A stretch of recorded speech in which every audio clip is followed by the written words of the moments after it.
I'm Natalie. I'm here in the ISE department. I'm Emily. I'm in bioengineering. I'm Matt. I'm from industrial design. And I'll give you a quick overview of what we'll talk about. We'll give you a quick background of our project, the objectives that were involved in our project, the research that we did to kind of understand these problems a little more, and we'll tell you what we made, how we made it, and we'll wrap up with conclusions and questions. So this is Jeremy. Jeremy is a 17-year-old individual with agenesis of the corpus callosum, which is a condition that affects his motor abilities. So in our case, he has trouble using silverware independently. So we worked with child care facilities, some speech pathologists and occupational therapists that were involved with Jeremy at Easter Seals, which is a child care facility up in Chicago. So Jeremy's kind of impairment for eating independently is not only does it involve physical constraints, but the social constraints are also prevalent in that maybe things that we take for granted, such as sharing a meal comfortably with family and friends, Jeremy can't experience. So the impact of this project can be pretty profound. And I guess Matt will tell you about the objectives. So working with the speech pathologist at Easter Seals, came to our objective, which is to design utensils that will improve Jeremy's control and manipulation of these utensils to allow him to eat more independently. So just some of the difficulties Jeremy experiences. It's difficult for him to grip any utensil really comfortably. He's always trying to change his grip. He doesn't have a really strong grip. He can't put it down and pick it up by himself. He has to have someone help him, shape his hand to grip it well. And that also affects, when he's having difficulty with his hand, it also affects his concentration on his chewing, and so that affects that as well. So we worked with the therapist to try and understand the ideal grip for him. So just some idea of different things that they looked into: pronation versus supination, just meaning palm down versus palm up. He likes to use a fork in his left hand, spoon in his right hand. But yeah, we worked with the therapist to try and understand the ideal grip that will allow him to eat more reliably and independently. So we first had a few initial concepts were to somehow attach the utensil to his hand so he can't drop it, or to mold the handle to his grip so it'd be more comfortable and custom to his hand. We used clay to brainstorm a lot of ideas and just to explore different possibilities and see how that might work. We also did a lot of research on existing products, and we found that the therapists have worked with a lot of existing concepts and just have not found any solution that is satisfactory.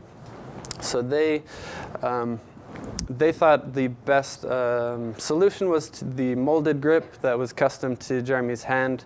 They thought that would be the best solution, so we used 3D scanning to 3D print custom grip handles. Do you guys want this? And moving forward with our designs, we talked a lot with the speech pathologists and occupational therapists at Easter Seals about what criteria they were interested in. So again, as Matt and Colin said, really focusing on that customizability. Weight is definitely a problem. They touched on strength, so anything too heavy, Jeremy's not really going to be receptive to. The texture, as he's flicking his hands around, he kind of has like a habit. He wants to rub his fingernails against things, so we wanted to make sure we were considering that with our prints.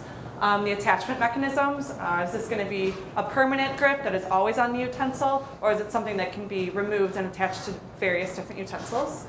Dishwasher safe. Cherie, Jeremy's mom, was very great with working with us. She has a very hard lifestyle, big family, and Jeremy requires a lot of attention from her. So she was very big on being dishwasher safe.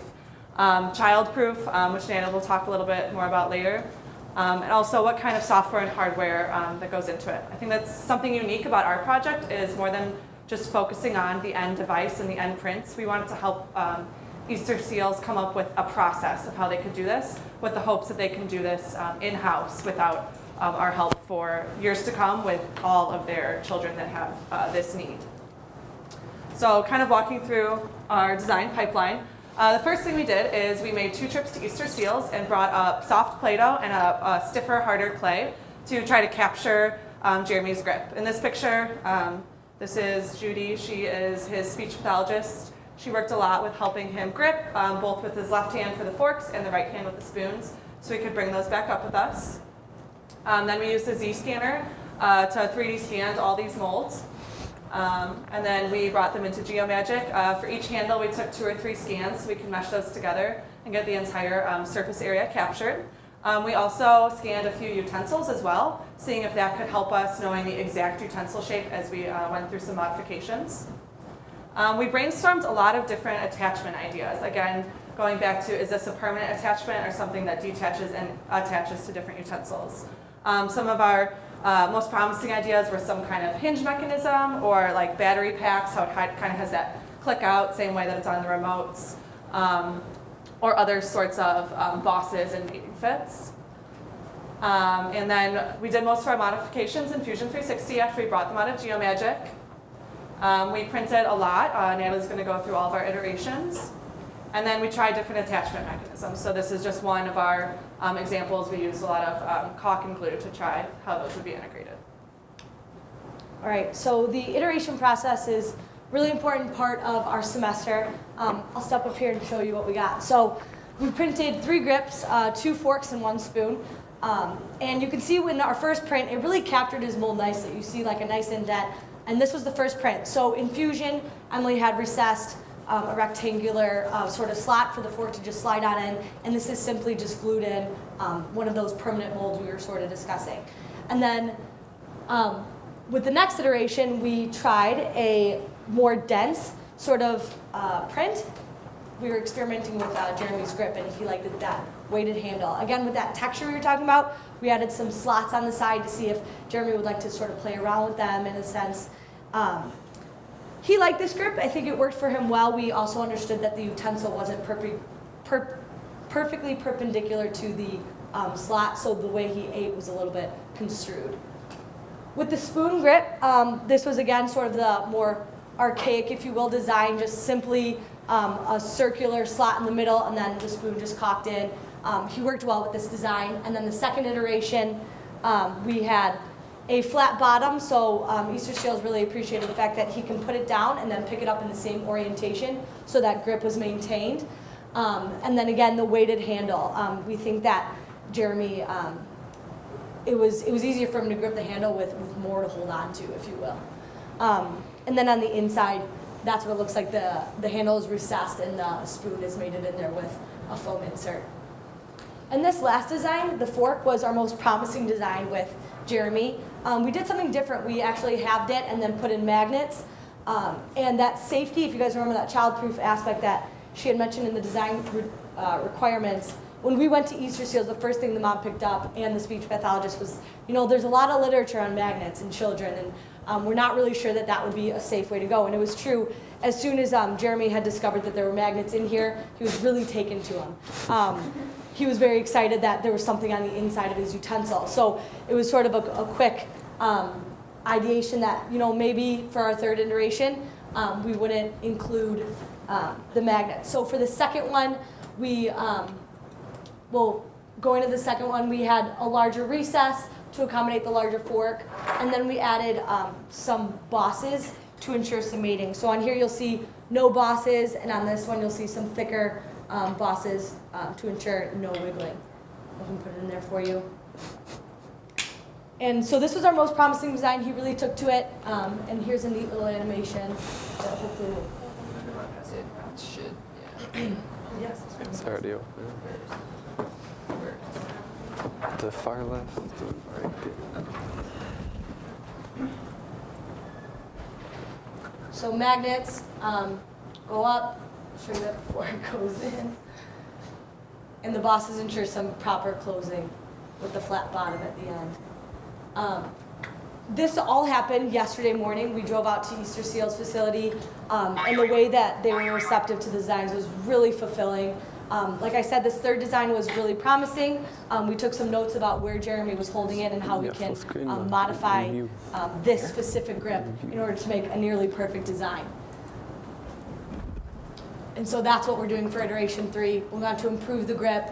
The flat bottom worked, and like we said, that child-proof aspect that college kids wouldn't have thought about, the mom really brought to light. So that was really exciting. Okay, and so a key deliverable, I'll go through this real quick. Easter Seals wants to develop, do this in-house, and have the ability to do this in-house. So they wanted to know what else is out there, what can we afford, what cost was all this equipment that you guys used. So if you wanted to do exactly what we did in the comfort of your own home or business, you'd need about $63,000 and that's not including the Fusion 360 subscription price. But thankfully there's other alternatives that products that 3D Systems, which is a pretty huge player in this industry, has a brand called Cubify, and it's more targeted towards hobbyists and individuals at a much lower price. And they have scanners and software that you can edit the scanning data with, and there's a slew of 3D printers that are much cheaper than the Stratasys in the product design lab downstairs.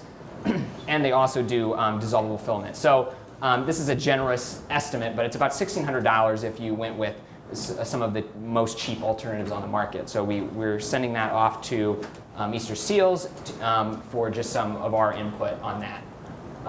And so in conclusion, so as others have mentioned, we did give them a grip at the end of the semester. But beyond that, we kind of helped them explore a new process for designing and creating custom utensil grips for other people that have similar need to this. So the speech pathologist and the occupational therapist were really excited about this. And I think we had a meeting with Easter Seals Monday morning at 8 a.m., so it was an early morning. But during that meet, we had Jeremy use all these grips. And at one moment, when he was placing the grip down, one of our prints, the speech pathologist exclaimed, "I've never seen this," him resting his hand on the table so relaxed and comfortable. So Jeremy actually was able to put down the silverware and pick it up without any help, which is actually something that he's never been able to do with other off-the-shelf utensil solutions. So Easter Seals is very happy with what we've been able to accomplish in the short amount of time we've had with him. And so for the looking forward, there's a couple other geometric tweaks. A lot of the design really worked, and some of it needs improvement. So we're hoping to do that, print it out, and give it to them probably later this week when a couple of us go home. Easter Seals has capital for investing in software and hardware to actually make this happen in-house. So I think the cherry on top of this project is not only the outcome of the silverware with Jeremy, but also potential UIUC, a graduate job opening. Maybe we give somebody a job out of this, who knows? So I guess with that, if anybody has any questions, comments, concerns, we'd love to hear from you.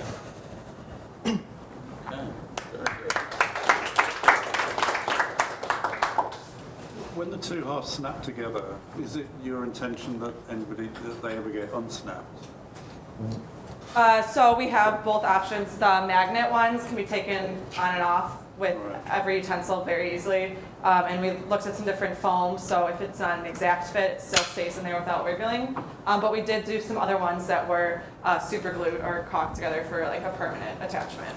But yeah, the ones with the magnets, the idea was to so they could try different utensils, see if anything works better. But I thought you ended up with, plan 3 was one that just snapped together with kind of mold. Oh. Yeah. Right. That's one that I think that's going around. Our third design would just be tighter tolerances on there and no magnets. Yeah, there is one of the I think builds we did. It's extremely hard to take off, which I guess is a really good thing in the case of when Jeremy's kind of manipulating it. Yeah, I think if you actually had the profile of that particular bit of silverware, and you made those two things with good snaps in there, you just snap it on and don't take it off until you're done with it, until it's worn out or the handle's got broken or something. But that should be secure enough to last on there for a long time. And I think that the things you had about caulking and foam bits and so on, I think that's just unnecessary, really. Just fit it on well, and then it won't need to come off. So is this is just ABS plastic that Yes, this is the AB. I believe it's printed in Yeah. ABS, and then we also did prints from the art building, which is a different. No, it was ABS also. And we did look up, actually today, we looked up some of the FDA-approved filament, and the price is very comparable. So if to Easter Seals, we would recommend them, for their spools of filament, investing in the FDA filament. So do you think it would be helpful to maybe paint the utensil to seal it somehow? We actually did clear coat one to. There's a picture of the one. Yeah, it's way back here. That Here one. we go. So we did clear coat one, so you can like dishwash this, and I don't think it should absorb any water or be porous. But as far as like if that's safe to put in your mouth after you spray this clear coat on, I'm not sure. So that's, I think, probably really an area to explore if this project were to continue. What about market potential? I mean, do you think how many Jeremys are out there? I mean, even from last time they were there, once they saw what we started, when we came back on Monday, they're like, we have all these other people we'd love to do this on. So because it is customized to each individual, it has to be something that's in-house or has labor that can be continuously doing this, customized to each person's needs, but they seem very... I think as a process, it's really interesting, like the market potential. I don't know as a product, but I think if a process can be developed, like that here's how you do it, and people can take it. Yeah, I think a lot of people can benefit from this. I think there may be lots of applications for people who need kind of custom handles, but not because they're disabled, it's because they have got particularly precise tasks to do, or they're doing something repetitive for a long period and so on. So I think it's capable of extending into a much wider realm of activity. That's good. Did you have a question? Yeah, very cool. Congratulations. Very interesting. I like a lot that you had your design criteria well specified up front. That was very useful. I would even say don't sell yourself short, because what you're achieving here is not customization, it's personalization, which is even harder. And my question was close to what he was asking before. If you were to scale this, say for 1,000 kids all over the planet, how would you do this, right? Will this be, and you don't have to answer, just for consideration. Do you need a specialist in the loop? How do you test? How do you scan remotely if you're not physically there? So those things, I mean, this looks like something that could be successful. If it is, you'll hit that problem immediately. The other is just a comment on the software. There might be other options, again, if you decide to pursue this.